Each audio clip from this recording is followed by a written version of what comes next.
What's good, darknesses? First, let me start out by giving a shout out to S. Jock for coming through on CashApp, all the way from Haiti. Thank you from the bottom of my black heart, from the depths of my black mind. I mean that. And this one here is not starting with the peace greeting, because even though it's not a hostile message, I do know that the ones who will take it the most hostilely are the ones that is one camp that could benefit from this. You, gentlemen, are going to benefit from this more likely because you know this. That want a particular result and have not done anything to not deserve it before are going to benefit from this if they're willing to go this route and not intentionally forfeit or forego this result they want. But the ones that I'm addressing are not necessarily ill-intentioned and plotting and planning, out of malice at least. But they do have one particular plot or expectation that is more so derived from laziness than anything else. And that is that what they're looking to do is to cash in on their rarity, so that they don't have to be as good, because, Assalamu alaikum, sir, H. Lunak, because they don't have to be as good as far as they know, because of the rarity of those that are even decent. And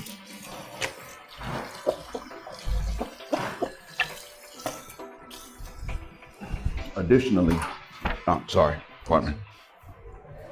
Additionally, what they're thinking about doing is giving less to get more, not even because they necessarily hate you, but because it's an expectation they find to be realistic based on who's willing to do nothing and demand everything. Some people could say, well, it's just the market. That's just how the market operates. It's just the market being the market. My answer to that would be that it's really something else. It is really the market being the market when I think about it, but the thing that is at stake here is that they wouldn't tolerate it in exchange, and that makes them, though not as evil as an evil woman, still makes them as bad selfishly. See, there are women that are not ill-intentioned, but they still don't know how to truly humanize us. That still goes over their head. They haven't figured that part out. Yes, you're going to have to actually humanize us as men. You're going to have to actually be willing to give what you get, or in exchange for what you get, give a value that you're getting. And that bothers them. Not right off the bat consciously, but when it's brought up to them, then it starts to bother them. So they're largely reactive to men. They would probably do about as much to benefit their husbands as, sorry about that. They'll probably do about as much to benefit their husbands as whatever they've gotten before. But they wouldn't go out of their way necessarily, though there will be times when they expect someone to go out of his way for them. Women in the West, white or cisgender, are raised to consistently test men who resemble them. And that's why Asian women look down the most on Asian men and then test them like they're inadequate specimens whenever they do give them a chance. Make them prove that they deserve the chance they got, like they're doing them a favor. You see white women doing the same thing. They're doing it to white men for the most part. And hell, I've read transcripts of the stuff they tell their men, and even seen some things in these interviews. And we know sisters were raised to go hard on us, and this was even an issue back in Malcolm X's day. That's why he believed in being good to them, but he also stated in his autobiography that he had a problem with the way that they bragged about being hard on men, and he said he had a problem with it even if it was their nature.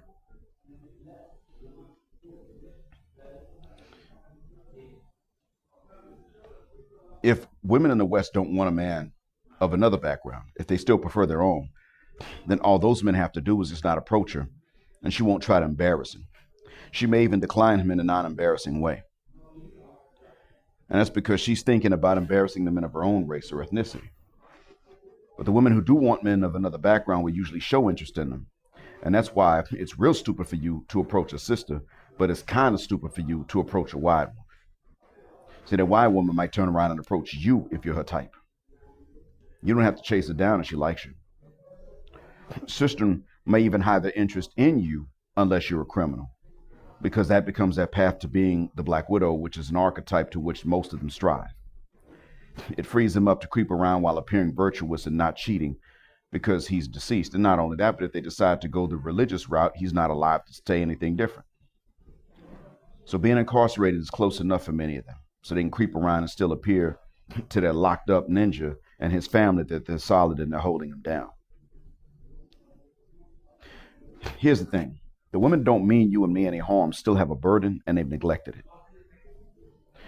They wish to be known as ladies that are not red flags, and that's fair as long as they're not red flags. It's not wrong for a well-meaning woman to not want to be mistaken for a threat that wants to hurt you on the basis of her actually meaning well or meaning at least fairness. The issue is that they often buy into notions that are still harmful to you and me in ways that they don't and they can't tolerate being applied to them. See, they may not mean harm, and they're still out here believing that it's okay to pester and bother you and me in ways they would not tolerate from us. They would still expect us to understand how they were made and tolerate that, while they turn around and have no compassion for the way that we're made. Those who may not want to harm you and me are still out here believing that it's okay to put certain burdens on us as men, but can't stand to actually listen to us enough to make those burdens routine. An example of what I mean is not just telling you to do the driving, but then telling you how to drive from the passenger seat. Now, that's a small example of an overall mindset. Take that, apply it literally, then apply it figuratively to other things. Well, this is your job, but do it this way, even if you know how to do it and you got your own way to do it. Let me stand back and direct you, but don't you do that to me. That's not a red flag that she's a bad woman, but it is one that she hasn't come to learn balance in certain things until the imbalance is uncomfortable to her. See, you as a guy to qualify have to be not only a good person, you got to be intelligent and good. Hell, matter of fact, you got to be intelligent and a burden bearer. And then your goodness still counts against you. We've demanded that they be good but not intelligent. And what I'm saying is, shuck that fit, demand of them wisdom and maturity along with their goodness. And that's when you're going to see even the ones that don't mean any harm start to fail.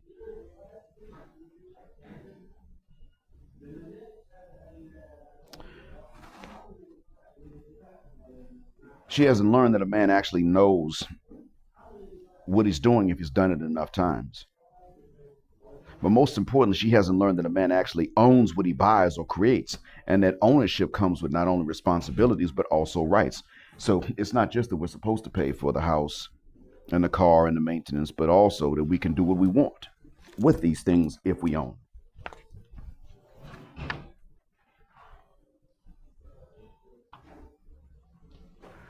That's the reason. See, that's why, let's say your car manages to fail every time that you're on your way to a job interview. And it's your car, you own it. Now, you can take it for repairs, but if it's only failing when you're on the way to a job interview or you're on the way to the airport to make a job interview, if it only fails you on really important, life-changing type trips and you decide, screw the repairs, I already did that, and you throw a grenade at it, so damn what, it's your car.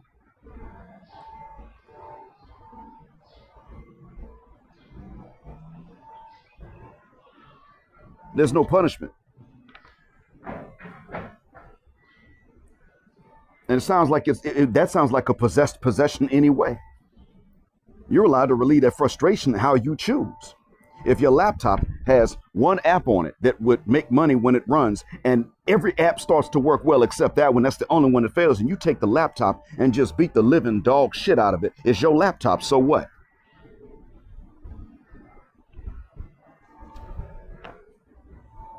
Even good women have not been told that your responsibilities come with authorities and rights. They've been told that we have responsibilities to go along with any rights and authority, but they've not been told the reverse.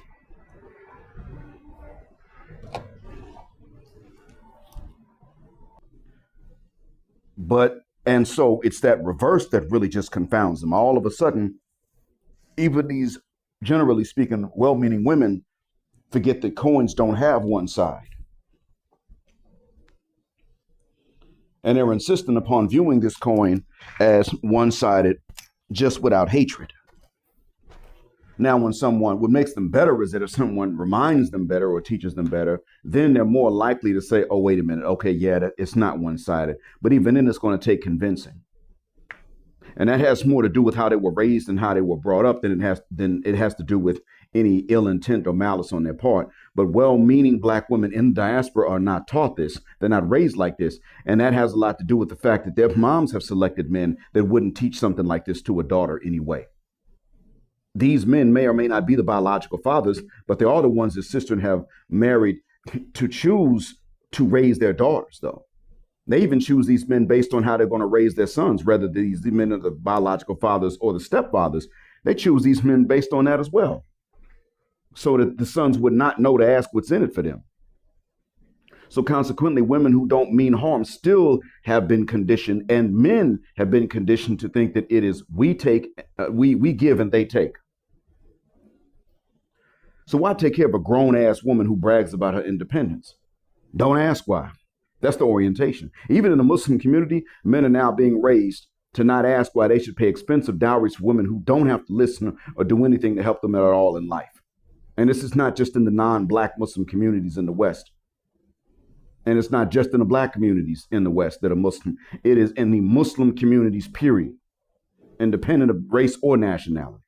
This idea is spreading among Muslim women that a man must buy them but never own them after the purchase. It's almost as if they expect us to buy a free woman's freedom again to gift it to her already free behind. Gentlemen, we have to really be smart about this. And in conversations with such ladies that you know, if you get into the conversations, or in the general public conversation that the collective has now, we must remind even those women that their lack of an intention to objectify us and strip us of our earnings is a necessity, but that lack of such evil is not sufficient. They must also remember that we actually have rights proportional to our responsibilities. We don't have to provide, protect, perform, build, and then follow their orders. We don't have to do any of those first things and then obey them unless they're paying us to do them, and they cannot, by definition, pay us to provide. That's out based on what providing means. So you see, these women have to learn the same thing that non-racist whites have to learn about racism. It's not enough to not be a racist. To be on the right side, you got to be anti-racism and anti-racist. Well, these women who want families to remain stable as an institution got to remember that, frankly, it's not enough to not be a city girl or a hot girl or a hot Bristol maniac, monkey, hyena, bitch. They also have to be against these hot Bristol maniac, monkey, hyena, bitches and city girls and hot girls and what they represent. It's not enough to just not plot on men. They got to be prepared to go against the code and snitch to us men. Meaning the men they know and the men to whom they're related. I'm not saying they got to walk up to a man on the street and be like, listen, I need to tell you secrets about women. And they don't know them from Adam. I just mean that they need to turn around and for the men that they know, and especially to whom they're related, start snitching. They must be prepared to tell at least their own sons women's secrets, even if it means these sons tell other men they got this knowledge from mama. Oh, well. Because we men are not required to just somehow figure out secrets women are holding, because even non-manipulative women will keep these secrets. They just might not be vocally disrespectful towards men who don't figure them out in traditional societies or by women that are not ill-intentioned. They still may have less respect for those men than for the men who figure them out and then don't tell what they figured out. That's bad enough, because it's not realistic to expect men to somehow figure women out, especially since Western women will just change if they notice they're being figured out. When these women who may not harm and mean harm start asking you, well, what about them and why AC won't talk about them and acknowledge their existence, then the answer needs to be, even if I don't believe that all women out here trying to plot on and harm men, are you going to protect men from the women who are? Are you going to oppose those broads and snitch on them? Are you going to tear down or burn that pink wall of silence many women even maintain between themselves and their sons? Ask them that question. And shout out to Joey Staley again for that term. We needed that, to be honest. This is the term to describe the expectation I tried to describe that both evil and neutral women alike have satisfied. That they won't raise men. It's the understanding and the agreement that they will not raise men who understand the games and the deceptions and manipulations, even when these women are not practicing them. This is what I have tried to, in fact, oppose and refuse to respect.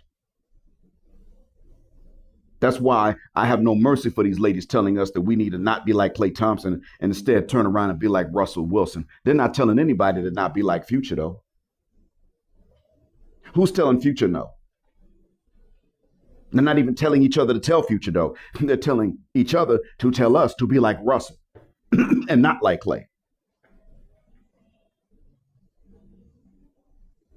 That's part of that manipulation and the deception. And women that don't mean us any harm are still not getting up and saying on their soapboxes, hey, hold up, slow your roll.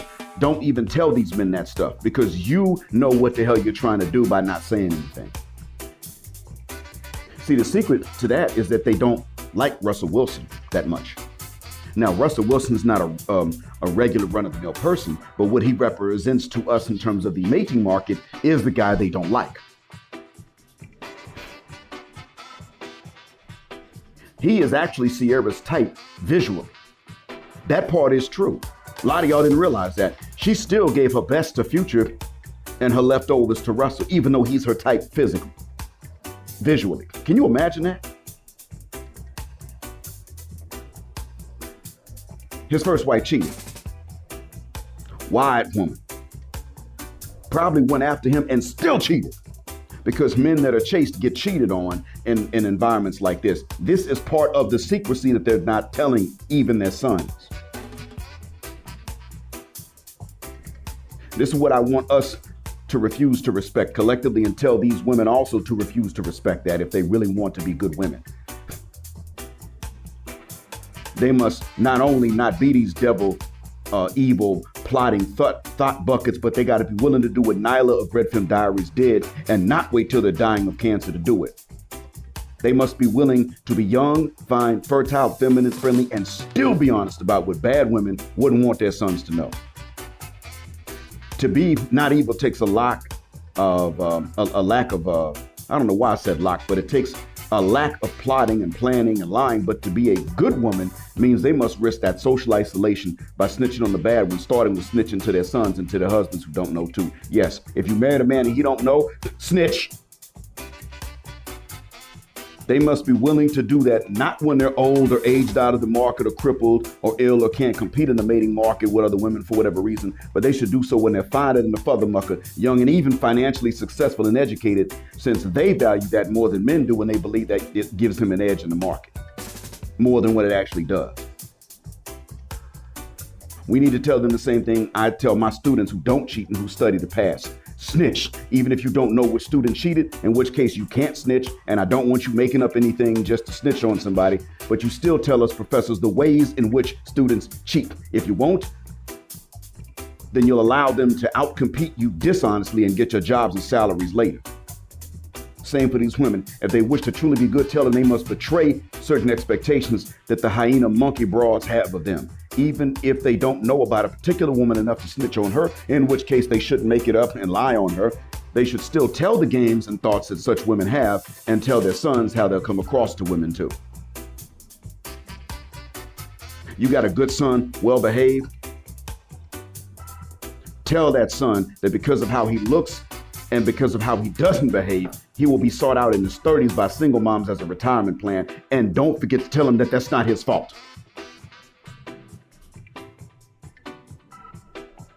Don't just say, well, baby, just stay who you are and stay how you are. No, if he's finding out that he's being overlooked, then you tell him it's because we are wicked in our sexual preferences.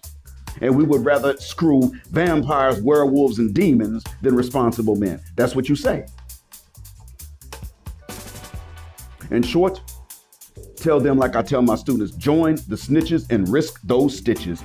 Good women still have to be women. And that may not require being a man, which is our job, but it does still require for them to be strong, mature, wise adults. And we cannot let them assume that being feminine means that they get to be lazy and weak with even more entitlements just because of the wrong they don't attempt.